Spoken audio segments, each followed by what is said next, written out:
Hello cities, gold coin தாத்தா. அந்த கதை பத்தி பார்க்கலாமா? வாங்க.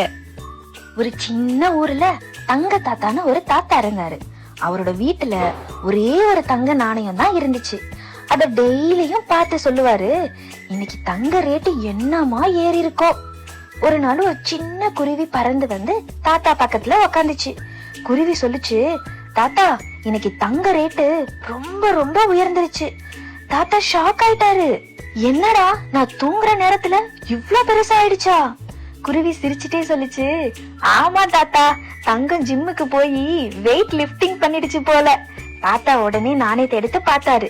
அந்த தங்க நாணயம் சொல்லுச்சு, தாத்தா இன்னைக்கு நான் விஐபி தங்கம், யார் என்ன தொட்டாலும் டிங்குன்னு சத்தம் வரும். அப்போ ஒரு குட்டி பையன் கேட்டான், தாத்தா தங்கம்னா என்ன, அது எதுக்கு? தாத்தா சிரிச்சுட்டே சொன்னாரு, கண்ணா, தங்கம் சேமிச்சா நல்லது, ஆனா சிரிப்பும் நல்ல மனசும் எப்பவும் அதை விட பெரிய செல்வம். குருவி சந்தோஷமா பறந்து போச்சு. தங்க ரேட் ஏறினாலும் குட்டீஸுங்க சிரிப்பு தான் எப்பவுமே ரியல் தங்கம். ஓகே சிட்டீஸ், இந்த கதை உங்களுக்கு பிடிச்சிருக்கா? உங்களுக்கு என்ன கதை வேணும்னு எனக்கு உங்களோட பேர் போட்டு கமெண்ட் பண்ணுங்க.